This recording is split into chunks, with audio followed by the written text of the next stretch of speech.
Assalamu alaikum. Today our topic is Islamic concept of the state or Islamic state. Okay, let's start.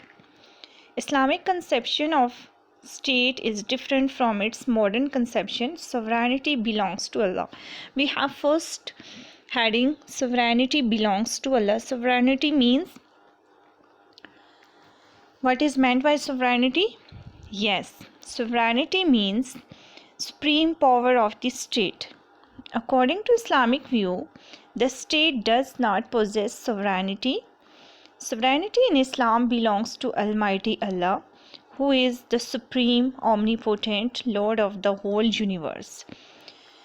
Sovereignty یا اقتدار اعلیٰ یا ہم کہہ سکتے ہیں supreme power of the state جو ہے اسلام کے مطابق وہ کسی انسان کو حاصل نہیں ہے بلکہ وہ اللہ تعالیٰ کی ذات سے بیلونگ کرتی ہے. تو سورینٹی یا اقتدار اعلیٰ کا مالک کون ہے؟ اللہ تعالیٰ. A man cannot be a sovereign over other human beings. A human being is vicegerent of God on earth. He is to carry out the divine law as given in the Quran and Sunnah of the Holy Prophet. His lawmaking power is limited by divine ahkam as laid down in Quran and Sunnah. تو ایک انسان جو ہے وہ sovereignty کا مالک نہیں ہے، وہ سوورن نہیں ہے، اور جو خلیفہ ہے یعنی کہ جو حکمران ہے وہ قرآن و سنت کے مطابق جو احکامات بتائے گئے ہیں ان کے مطابق وہ حکومت کرتا ہے اور وہ ان سے تجاوز نہیں کر سکتا. تو سورینٹی جو ہے وہ کس سے بیلونگ کرتی ہے؟ اللہ تعالیٰ کی ذات سے. تو جو لا میکنگ پاور اس کے پاس ہے، ٹھیک ہے، وہ ڈیوائن احکام یعنی کہ جو اللہ کی طرف سے نازل کیے گئے احکامات ہیں ان کے مطابق وہ قوانین بنائے گا جو کہ ہمیں قرآن اور سنت کی روشنی میں مل جاتے ہیں. ٹھیک ہے، اور اگر کسی مسئلے کا حل قرآن اور سنت کے حوالے سے نہیں ملتا تو اس کا ایک اور طریقہ کار ہے کہ مختلف علماء کرام مل بیٹھ کر مشاورت کرتے ہیں اور فیصلہ کرتے ہیں کہ اس مسئلے کو کس طرح حل کیا جائے. ٹھیک ہے، تو وہ ایک تیسرا رستہ آ جاتا ہے. تو فرسٹ ہمارے پاس اسلامک کنسیپٹ آف اسٹیٹ میں کیا ہے؟ سورینٹی بلانگس ٹو اللہ. جو سورینٹی ہے، جو اقتدار اعلیٰ ہے، جو سپریم پاور ہے، وہ اللہ تعالیٰ کی ذات سے بلانگ کرتی ہے. We have next heading is Khilafat. The institution of Khilafat came into being after the death of Holy Prophet sallallahu alaihi wasallam. The Caliph was also known as Imam. He was the leader of Muslim community both in matters of the state as well as religion. He was the temporal and defender of the faith under the sovereignty of God and Sunnah of his Prophet. Caliph was the political institution of the Muslim community under the four orthodox caliph. یہ word خلافت ہے. تو خلافت کیا ہے؟ خلافت کا سلسلہ حضرت نبی پاک صلی اللہ علیہ وسلم کے اس دنیا سے چلے جانے کے بعد جو ہے وہ ایک سلسلہ شروع ہوا حکومت کا جس کو ہم خلافت کہتے ہیں، اور خلیفہ کو امام بھی کہا جاتا ہے. تو جو مسلم کمیونٹی کے جتنے بھی اسٹیٹ کے میٹرز ہوتے ہیں، ٹھیک ہے، اسٹیٹ کے ساتھ ساتھ ریلیجیس جو میٹر ہیں ان کو بھی ڈیل کرتا ہے خلیفہ. ٹھیک ہے، یہ عارضی ہوتا ہے اور اس کا کام ہے کہ یہ قرآن و سنت کے مطابق حکومت کرے، اور اسی نظام کے تحت ہمارے 4 جو ہیں وہ خلیفہ گزر چکے ہیں، جن میں حضرت ابوبکر، حضرت عمر فاروق، حضرت عثمان غنی اور حضرت علی شامل ہیں. آپ دیکھتے ہیں کہ خلافت کے بارے میں مختلف مسلم اسکالر کیا کہتے ہیں. الماوردی. According to Al-Mawardi, sovereignty belongs to Allah. Authority is vested in Caliph as a successor of Holy Prophet sallallahu alaihi wasallam. He is to enforce the Shariat, to defend the faith and to enable the Muslims to live according the injunctions of Shariat. تو الماوردی کیا کہتے ہیں کہ خلیفہ sovereignty جو ہے وہ اللہ تعالیٰ کی ذات سے بیلونگ کرتی ہے. سورینٹی کی مالک اللہ تعالیٰ کی ذات ہے. تو جو اتھارٹی ایک خلیفہ کو ملتی ہے وہ ایک طرح سے نبی پاک کا نائب سمجھا جاتا ہے اور اس کا کام ہے کہ وہ شریعت کو نافذ کرے اور مسلمانوں کو ان کی زندگی اسلام کے مطابق گزارنے کے قابل بنائے. ٹھیک ہے. پھر نیکسٹ ہمارے پاس ہے الغزالی. الغزالی کیا کہتے ہیں؟ خلافت is a divine state which is required not only by reason but the شریعت اور ڈیوائن لا. تو الغزالی کیا کہتے ہیں کہ خلافت جو ہے یا اسلامک اسٹیٹ جو ہے اس کے اندر شریعت اور جو خدائی قوانین ہیں ان کو نافذ کرنے کا نام جو ہے وہ خلافت ہے. نیکسٹ ہیڈنگ ہمارے پاس گورنمنٹ بائی کنسلٹیشن. کنسلٹیشن یعنی کہ دوسروں سے صلاح مشورہ کرنا. One of the feature of Islamic State is that it is run by the mutual consultation.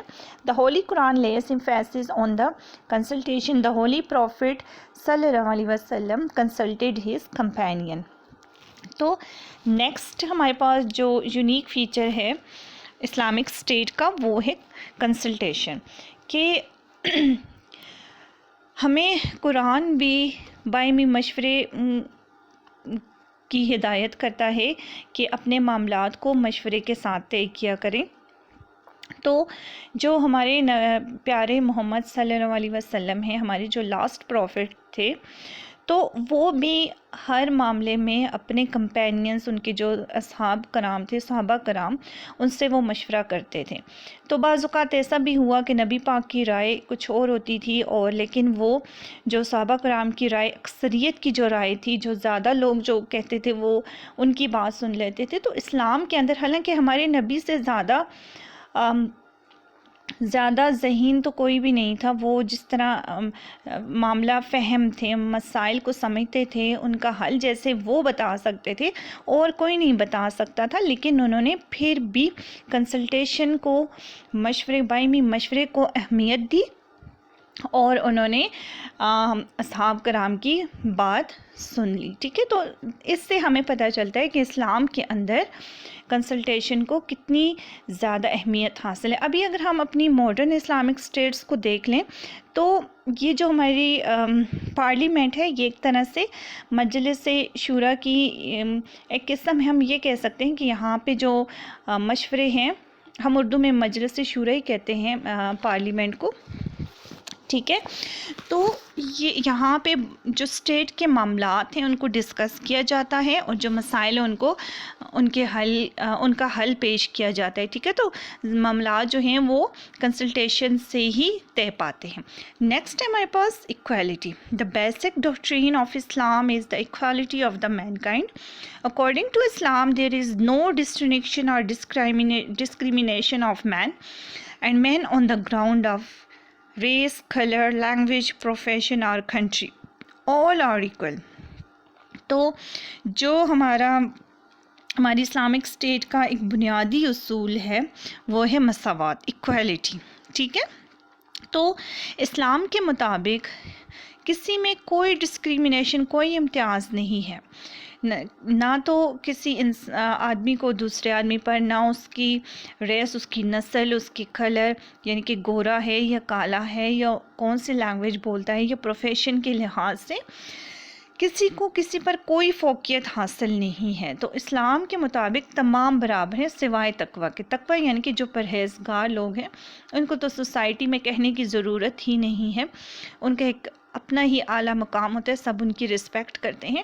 لیکن اسلام کے اندر جو ہے وہ کلر، کاسٹ، لینگویج، پروفیشن کے حوالے سے یا ویلتھ کے حوالے سے کسی کو کوئی برتری حاصل نہیں ہے. تو اسلامک اسٹیٹ کے اندر ایکویلٹی جو ہے وہ ایک یونیک فیچر ہے. All are equal. We have next heading concept of population. Islamic concept of population is different from that of the West. According to the Islam, the population consists of two different types of citizens, believers and non-believers. The believers have the obligation to further the cause of Islam. The non-believers or non-Muslim enjoy all the rights and privilege of citizenship, civil and political, but they have no obligation to further the cause of Islam, which is one of the supreme purpose of instituting the state. Islam regards the state as an ideological entity that is an association for religious purposes and functions for promoting the cause of Islam and not merely for the material happiness and well-being of the people.